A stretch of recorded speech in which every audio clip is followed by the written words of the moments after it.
Imagine for a moment that you are Juliet.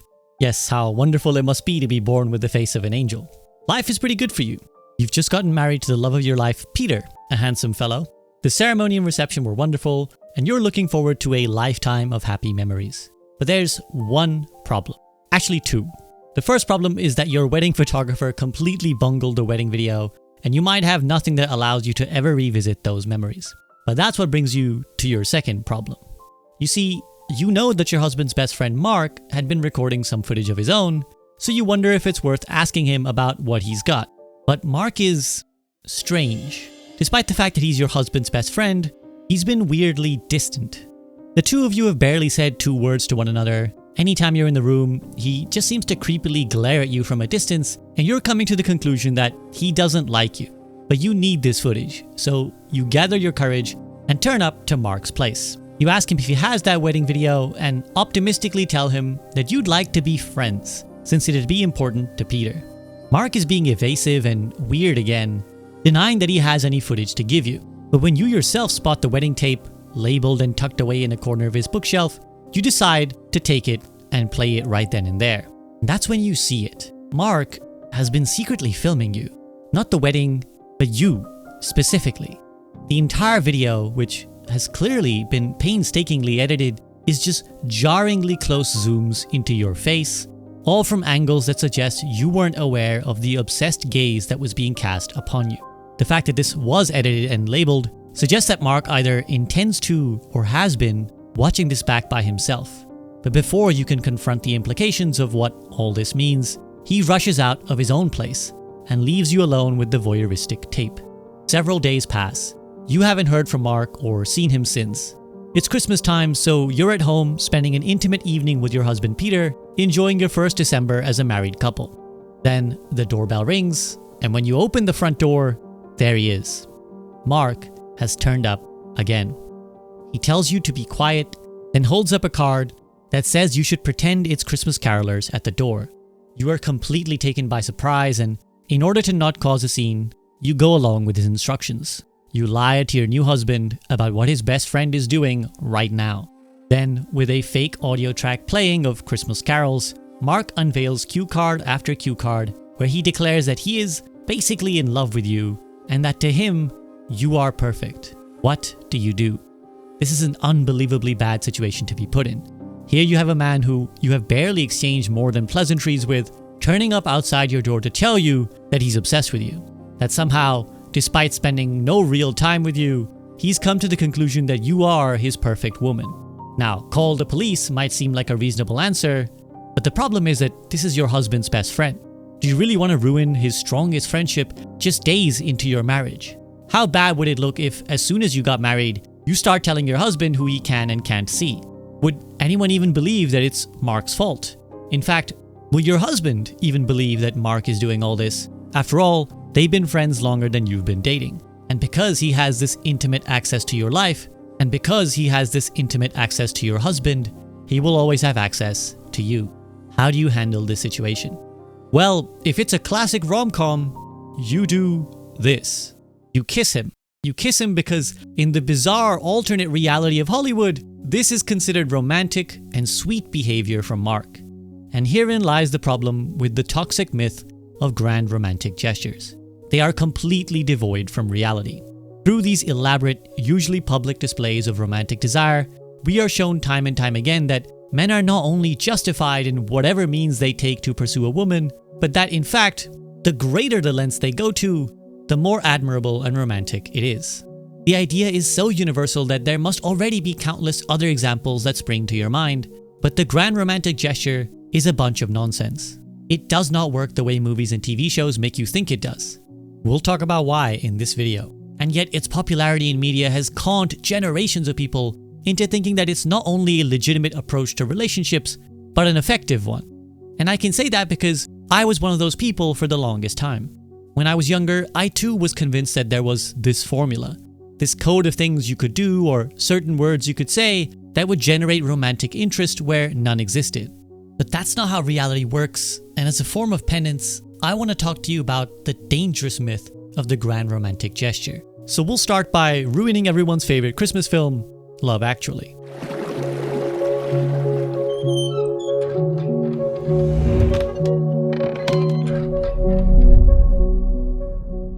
For those of you who haven't seen Love Actually, it's a collection of vignettes following a wide-ranging group of interconnected characters, all of whom are dealing with struggles of love in one form or another.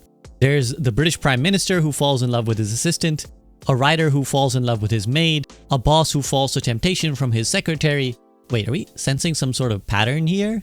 One of those stories is of Juliet, Peter, and Mark. To finish telling their plotline, after the kiss, cuckoldry enjoyer Mark walks away happy and says, "Enough now" to himself, and that is basically the point we end their story on. We see a month later that the three of them are still friends, but the precise nature of what happened between them is left ambiguous. Now, the trope of the grand romantic gesture is not bad because the act itself is always problematic, though usually it is, as in the case of Mark. But it's bad because of what it tacitly or explicitly encourages. We'll go through all these themes and patterns in this video, and here's the first and most obvious two. It's almost always unwanted, and it's always justified as love when it never really is. Mark says that he thinks Juliet is perfect, which is meant to make us, the audience, think, "Aw, how romantic." And clearly this did happen for a generation of viewers. But within this very storyline, we're told that the two have barely spoken. Juliet's exact words are, "But you never talk to me, you always talk to Peter." So how the hell is Mark able to come to the conclusion that Juliet is perfect? Well, because what's being shown here is infatuation and physical attraction, not love. Something that is almost always true of the grand romantic gesture, and is certainly true for most of the plot lines of Love Actually. What Mark has is a physical attraction to a woman he barely knows, and he expresses it via creepy, near stalkerish behavior. The fact that Juliet is his best friend's new bride is, I think, meant to make us feel like there is something noble or chivalric about the whole romance, that Mark has to hold back his feelings out of a sense of honor, and that makes him admirable, but really, it's just weird when you look at it for what it actually is. If you meet your best friend's fiance and all you can think is, "Oh man, she's so hot, let me film intense close-ups of her," then go home and edit them into a weird montage that I will keep in a VHS tape to fantasize about in my house, you're just weird. And then to turn up at her house and declare his love for her while her husband, your best friend, is inside is again just weird. The reason I framed the opening of the video the way I did is because I wanted to make you think about the storyline from Juliet's perspective, not from Mark's, as the film does. One thing that movies always do is that they only present events from the perspective of the man making the gestures, not the woman receiving it. And this will come up a lot in this video. There's never a thought for the invasion of privacy or the uncomfortable and even dangerous positions the women get put into. The lens of the films are only ever focused on justifying and vindicating the actions of the men. The narrative will make these guys seem like admirable heroes, and the female characters will usually be swayed by these gestures, as Juliet does when she kisses Mark. But just because the film justifies them doesn't mean we have to accept them, and we should call them out for how weird they are. Understand this idea further, let's look at our next example of the grand romantic gesture, the Notebook. In this scene, the character of Noah, played by Ryan Gosling, is at a carnival when he spots Rachel McAdams' character, Allie, and in classic movie fashion, he approaches her and asks her out, but she flatly says no. When he asks her why, she says because she just doesn't want to. Then, after walking away, she complains to her friend that Noah was invading her personal space, to which her friend replies, "That's Noah though." Then Allie gets on the Ferris wheel with a different man, and Noah, not liking what he sees, dangerously jumps on to the moving Ferris wheel. Noah once more asks that Allie should go out with him, and once more she refuses. The ride operator then stops the wheel out of safety concerns, which prompts Noah to get off and dangle himself precariously off the bar. He demands that Allie go out with him, and otherwise he'll have no reason left to live, and will let go of the bar. Visibly panicked, Allie agrees, but even that isn't enough for Noah, and he demands that she yell out loud, "I want to go out with you," which she does out of visible fear of Noah falling. Okay, fine, I'll go out with you. No, don't do me any favors. No, I want to. You want it? Yes! You want it? Say it. I want to go out with you. Say it again. I want to go out with you! Now, it should really go without saying, but I have to say it, this is deranged behavior. The Notebook is considered a cult classic, and it still frequently ranks highly in lists by movie publications about the best romance films or films for women and the like. And yet what we see in this iconic scene of a grand romantic gesture is genuinely psychotic behavior. We have a man threatening to take his own life, holding a woman hostage if she doesn't go out with him, after she specifically expressed that she didn't want to. And yet in the lens of the film and many viewers, this is considered romantic. We see those same themes emerge that we've spoken about already. Physical infatuation masquerading as love. A guy who simply gets one side of a girl and feels such a strong need to possess her like an object and then pursues her doggedly, which the film categorizes as love. In fact, the whole film is a vindication of this act and the subsequent romance because it is a film about how the love story between Ali and Noah is a great one. We also see again in the grand romantic gesture of courtship that women are given no autonomy or even voice in their own romantic pursuits. Male characters will project their desire onto the women, usually stalk or creep on them from afar, and then put them on the spot, often in public places where the social pressure and expectation to say yes is increased. In Ali's case, it becomes impossible to say no unless you want to let this mentally unwell man commit suicide in front of your eyes and be blamed for it. Now, some people will say that these films are a good 20 years old now and judging them by our standards is unfair. But I'm not interested in attacking the makers of these films and condemning them for being horrible people. It's true that in the early 2000s, these were largely considered unproblematic depictions of romance, even though there were also plenty of people complaining at the time. The reason I'm making this video and fixating on these points is because I'm interested in making sure these ideas don't get to remain in pop culture without challenge. 20 years is not that long of a time when you think about the number of people who have watched these films and media like it and internalized the idea that what was being shown on screen was good. The kids who grew up thinking that this was something to emulate, the adults who might have immediately used these ideas in their own lives and then grew up to normalize them for the next generation. The lawmakers and law enforcement who saw these creepy boundary-crossing acts and thought, it's just a guy trying to express his love. It's harmless, romantic even. The repeat watches at Christmas that drill these scenes into someone's mind as good over and over again. These things all have massive knock-on consequences for how we as society view the behavior of real people in the modern world. And if we don't stop to take a second look and realize how problematic these things are, we risk allowing behavior like this to be replicated by misguided young men who don't know any better and think they're just trying to provide women with a movie screen romance when they do things like this. The theme of the grand romantic gesture is that the ends always justify the means. By framing immediate physical attraction as love, the film gets to elevate the actions of their male protagonists as somehow noble and justifiable. After all, we can all agree that love is the strongest and most important human emotion. So pursuing it, even through unusual methods, can't be a bad thing, right? But again, these are not acts of love. They're acts of selfish desire. Even if we might look at Noah's actions and think, this is a bit weird, we're still told that the later glorious romance is justification that he was right to pursue true love by any means necessary. But this creates a dangerous precedent, that just because you believe you're doing something for a good cause, it becomes okay. Ultimately, everybody thinks they're a good guy, everybody thinks they're harmless and well-intentioned, and so an idea like this gives free rein to men in the real world who might want to invade a woman's personal space or privacy, or even make her feel unsafe and threatened. Because the ends justify the means. If I really want this girl, then I am now the romantic hero of a rom-com, pursuing love at any cost. So even if some people might call my actions creepy, I am right to do them because that's how romance works. And that's why it becomes so dangerous that the women in these films do end up giving their endorsement of this behavior. That Juliet doesn't tell Mark to sod off, she gives him a chivalric kiss of approval. That's also why Noah makes Ali shout out that I want to go out with you, so that everyone watching both in and out of the movie can rest assured that this is what she really wants. But here's the funny thing about the grand romantic gestures. Even though films and TV shows will tell us that they're the ultimate form of romance, the reality is that they don't work in the real world.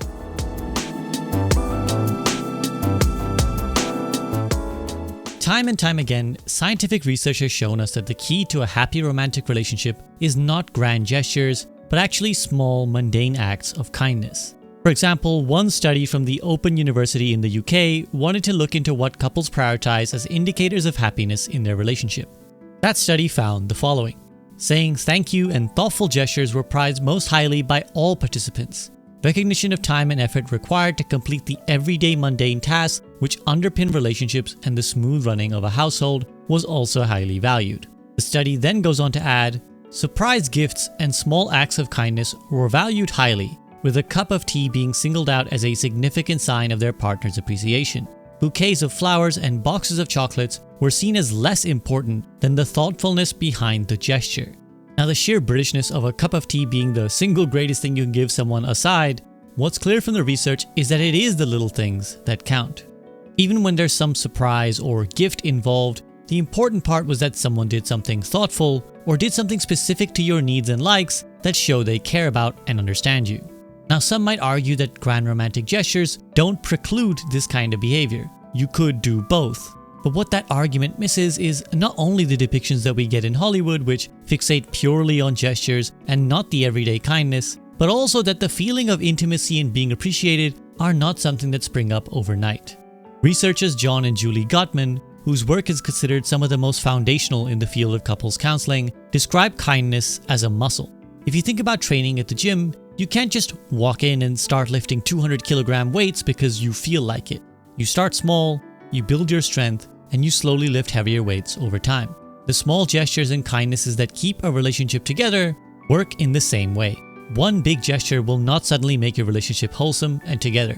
It is the constant effort, the small but important work of the everyday that creates a successful relationship. John Gottman claims to be able to predict with over 90% accuracy which couples will stay together. And while that specific number is disputed, the way it's predicted is not in dispute. Gottman's research has found that a great way to gauge the health of a relationship is something he calls bids for connection. These are small acts where you seek your partner's attention or interest. For example, imagine both partners are sat in their living room. One partner is an avid bird watcher and spots a cute bird outside in the garden and says, "Oh my God, what a beautiful bird." This is a bid for attention. This person is not just pointing out the bird, but is hoping that their partner will give some sort of active response. They're seeking some kind of support or approval. The thing in question, in this case bird watching, means a lot to the first partner. So if the second partner gets up to look at the bird or responds in some way that shows they value this thing that is important to their partner, that is judging as turning towards or accepting the bid for connection. However, if the second partner just says, "uh-huh," and never lifts their head up from the book they're reading, or something along those lines, that would be turning away from or rejecting the bid for connection. A really unhealthy relationship might even see a partner responding with something like, "Stop bothering me, I'm trying to read." The couples that stay together positively respond to each other's bids for connection 87% of the time, which means that they respond with attention, care, and engagement. Meanwhile, couples who later divorced only turn towards the bids 33% of the time, meaning that nearly 7 out of 10 times, interactions were met with disrespect, hostility, criticism, contempt, defensiveness, or stonewalling. So while films and TV shows might make us think that these grand declarations of love can be the basis of a solid relationship, the reality is the complete opposite.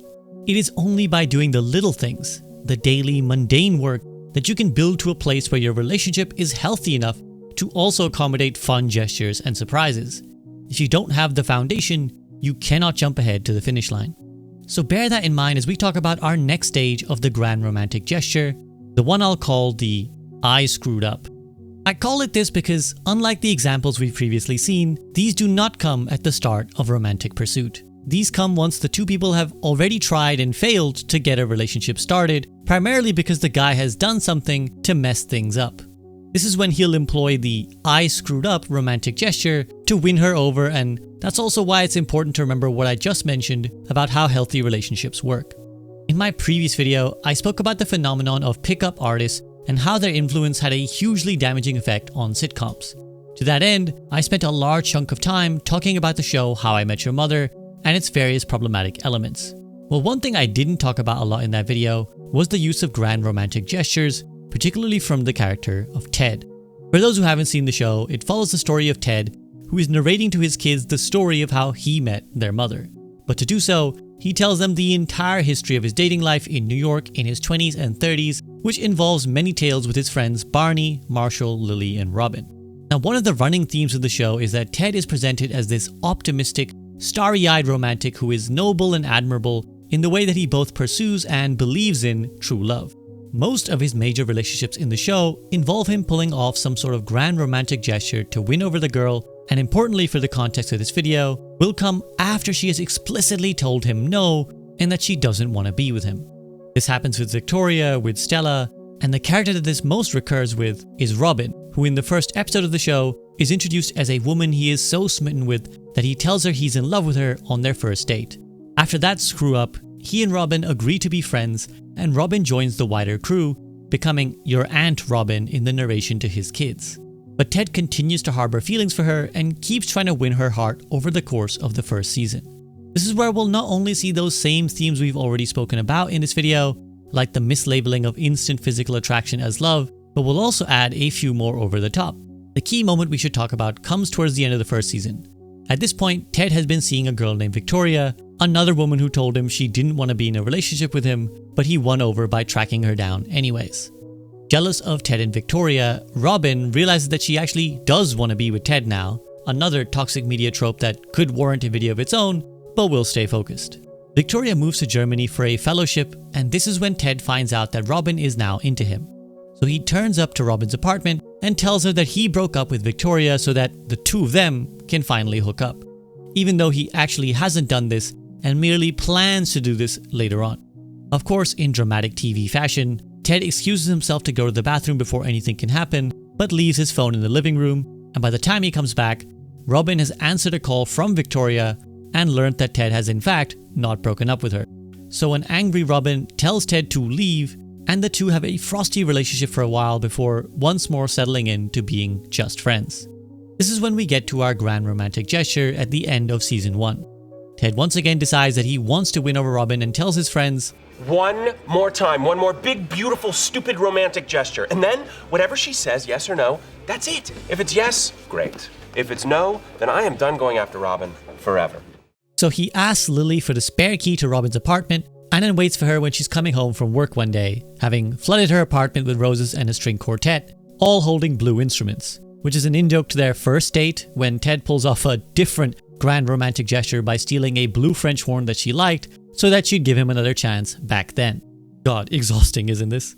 So in the present day, when Robin walks in, he tells her, "I think we should be together.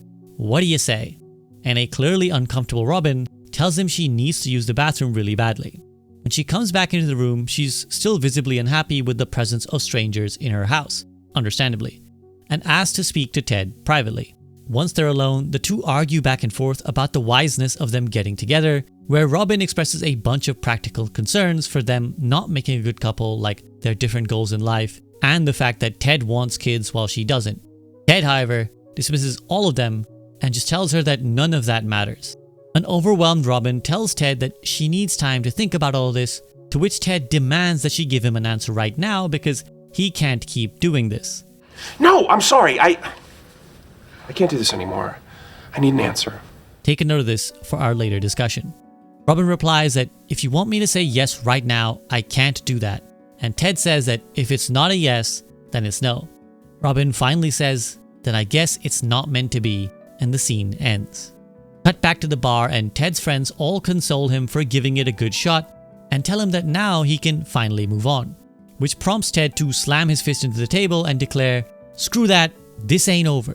She can't say it's not meant to be, it is meant to be, and you know why? Because I mean it to be." After this, Ted rushes off to plot another way to get Robin back. Now this hits all the hallmarks of what we've spoken about before and takes them one step further. First, we have the obsessive refusal to take no for an answer. Even before this gesture, Robin has had multiple moments of telling Ted that they won't make a good couple, and yet none of this dissuades Ted because in his mind, he is the right person for her, and he's decided this. To him, this is all that matters because apparently you can force your way to true love if you just believe and try hard enough, which really makes you question how true the love is if it requires that kind of coercion. The next hallmark is the invasion of personal space.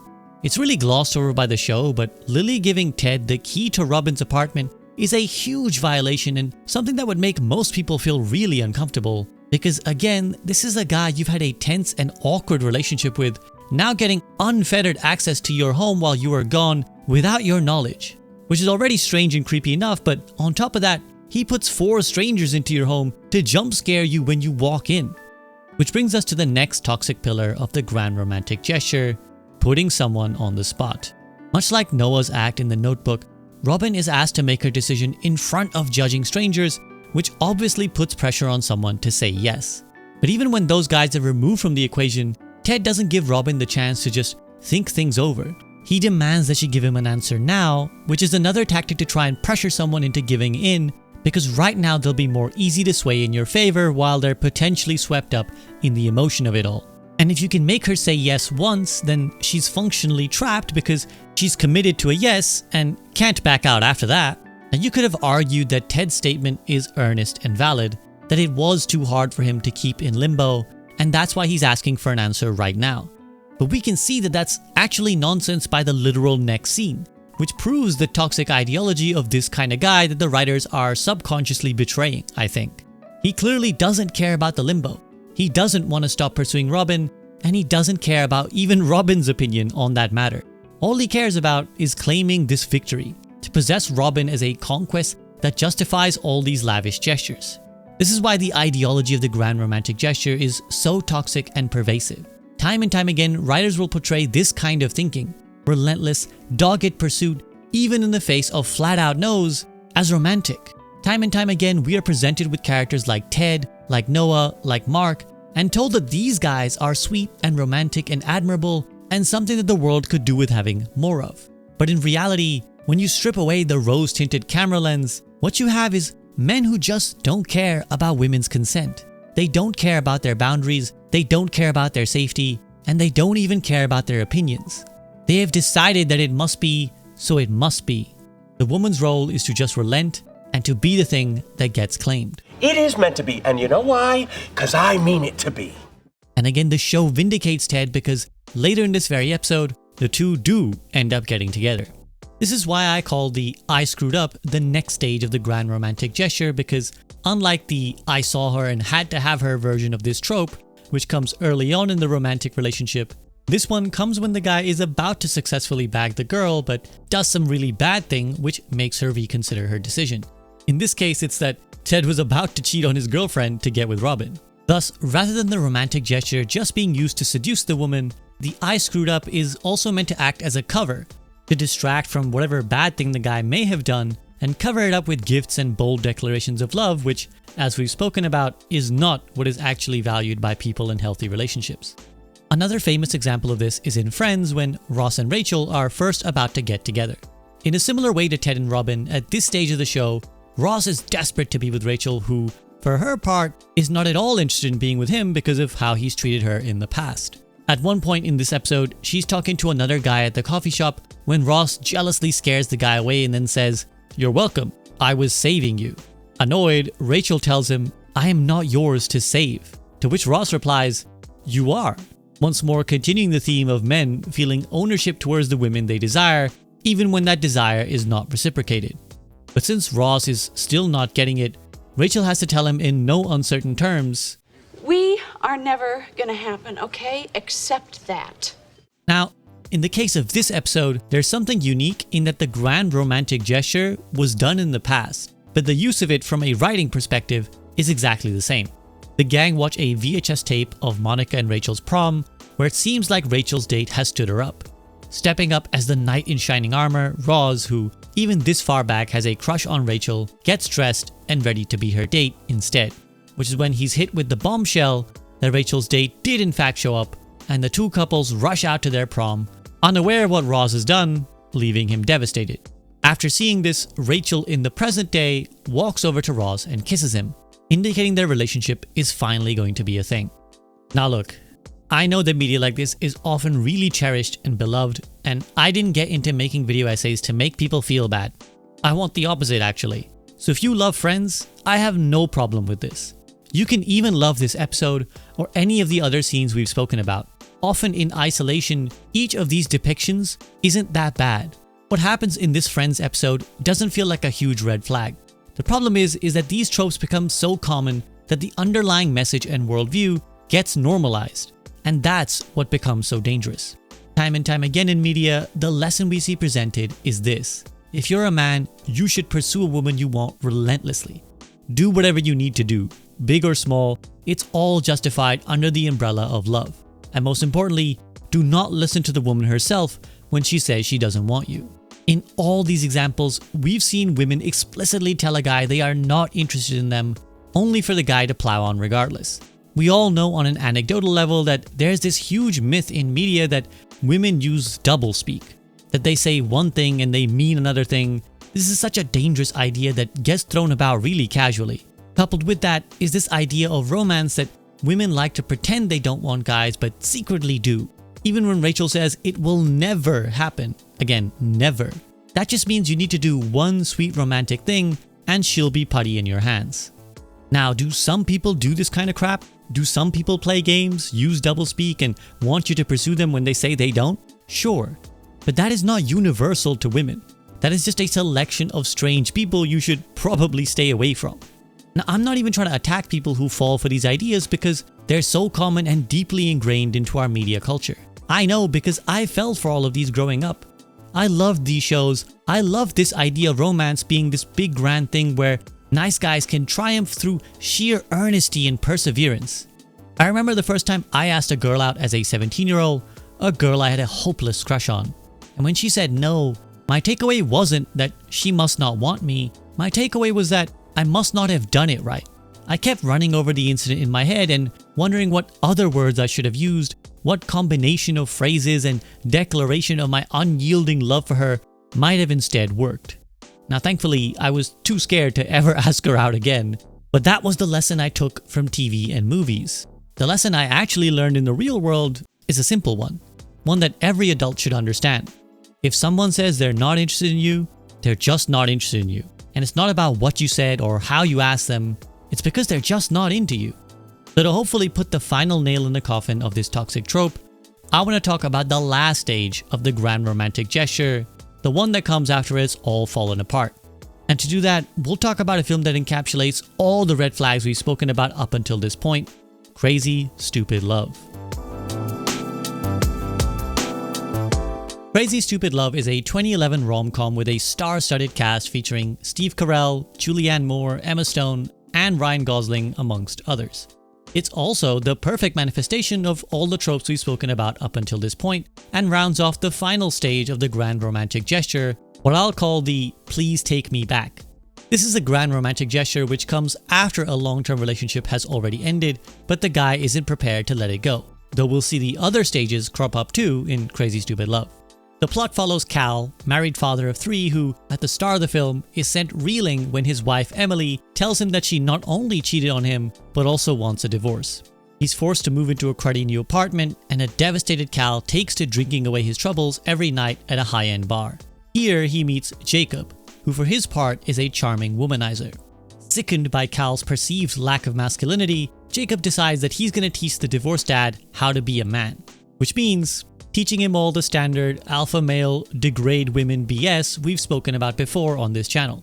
Apparently, you can't go far in Hollywood without running into a problematic Ryan Gosling character. Topping all this off is the exact techniques that I spoke about in my previous video about pickup artists, where Jacob negs women by telling them that their stories are boring in order to make them want to impress him and go home with him. After a successful manly makeover, Cal then begins to sleep with a bunch of women himself, including sleeping with his son's English teacher without realizing who she is. Now, Cal is still obsessed with his wife, who was his high school sweetheart, and wants to get back together with her, a sentiment which leads to him sneaking back into the garden of his former home to stalk and spy on her. But just when it seems like he and his wife might be reconnecting, things blow up at the parent-teacher conference when his tryst with the English teacher is revealed. In classic movie fashion and true to the pickup artist influence we've spoken about before, Cal lies to her saying he'll call her again, but never does. And this leads to a big hysterical scene where Cal is humiliated in front of all of the parents. To make matters worse, Cal is then met with the revelation that Jacob, his friend, misogyny mentor, and surrogate son, is dating his oldest daughter, Hannah. Cal flips out because he apparently doesn't mind when he and Jacob are the ones degrading women, but he cannot stomach the idea that it might be his own daughter on the receiving end. So, citing Jacob as a bad guy, he forbids his daughter from seeing him and then stops talking to her when she refuses that demand. All of this culminates in the finale, which features our grand romantic gesture. Cal's son, Robbie, is giving a depressing speech at his middle school graduation ceremony about how there's no such thing as true love and soulmates. This is when Cal interjects and, in front of the entire audience of parents, children, and faculty, declares that soulmates do exist because Emily, the woman he has loved since he was a teenager, is his soulmate. The film then ends with everyone reconciling and it being intimated that Cal and Emily will get back together. Now there's lots of different things I want to talk about with this film, so rather than going chronologically, I want to talk about each idea one by one. The main theme of the film is the idea that if you love someone, you should never, under any circumstance, give up on pursuing them. But before we analyze that, we first need to address the underlying misogyny throughout the whole film. This will inform our discussion of the rest of everything else. The thing about this film is that it's often genuinely charming and funny, so when you critique it, people get upset because they enjoy aspects of it or even all of it. But I think it's really important to be able to point and say, this part is not okay, even for things that we actually like. We probably all have a problematic piece of media that we have a soft spot for, and I think that's totally fine to own. But we shouldn't justify the bad parts of it, we should be able to see them for what they are. For starters, there's just the pickup artist alpha male nonsense I've already tried to highlight.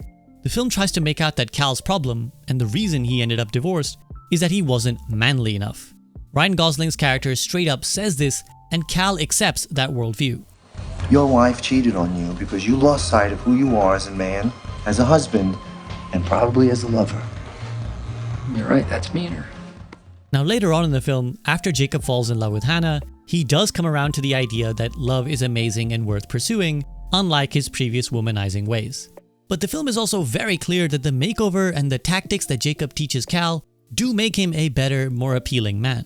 And yet the funny thing is that none of that is relevant to his divorce. One of the very obvious problems with the couple is that they communicate incredibly poorly, and the film either realizes this and doesn't ever acknowledge it, or doesn't realize it and has subconsciously shown the stupidity of its own message.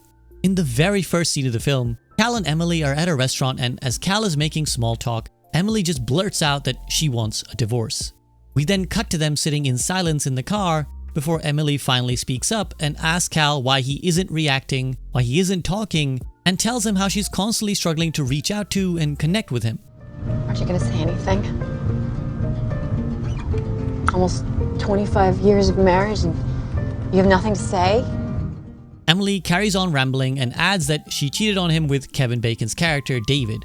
And now Cal finally speaks up to tell her to stop talking. When she doesn't, he threatens that he will jump out of the car, and when she still keeps going with the verbal diarrhea, he makes good on that promise. Now when I first sat down to watch this film, I was entirely sure that this would be a lesson the couple would have to learn. Emily clearly feels emotionally distant from her husband and is struggling to communicate with and connect to Cal, who seems to cope with his problems by avoiding them entirely. It just seemed like a really obvious and fairly easy way to show how a couple who have been together for a long time can drift apart. Remember what we discussed about bids for connection, how couples who didn't respond to them were bound to break up, and that's exactly what we see here. But viewers, I am not exaggerating when I tell you that this fundamental impasse is never, ever brought up in this film, let alone become part of Cal's growth like you might expect. There is no attempt by Cal to become a better communicator, nor is it something anyone ever suggests to him. This is what I mean about grand romantic gestures in media. They don't supplement, they replace meaningful growth and things that actually help in a real relationship.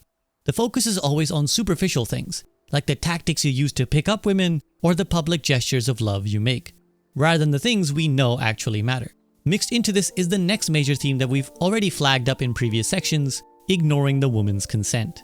The seeds of it are everywhere in this film, from small things like Jacob teaching Cal that you must buy a woman a drink even when she insists that you don't, to the bigger things like the entire subplot with Cal's son, Robbie.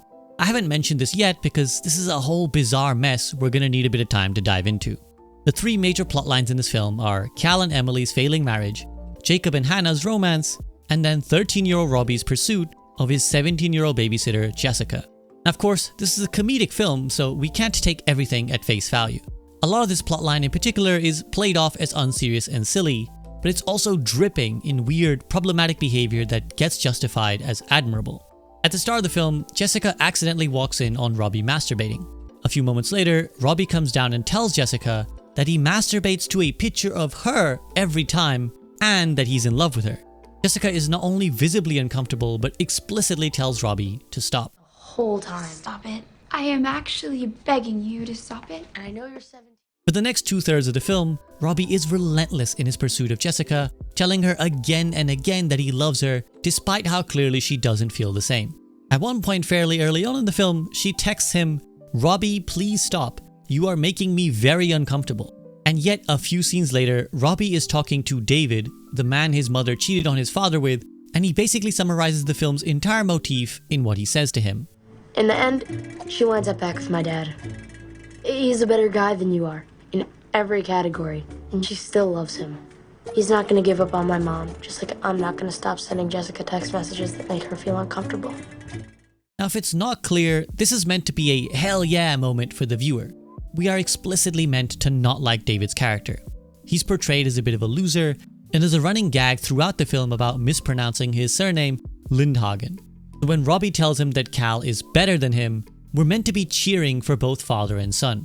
And both father and son's romantic lives are tied together in this sentiment. Robbie's pursuit of Jessica is given the same sense of nobility as Cal's pursuit of Emily. To emphasize that, Robbie then makes his own grand romantic gesture, declaring in front of a horde of students that he is in love with Jessica. This is the straw that breaks the camel's back, and Jessica once more tells Robbie that he has to stop.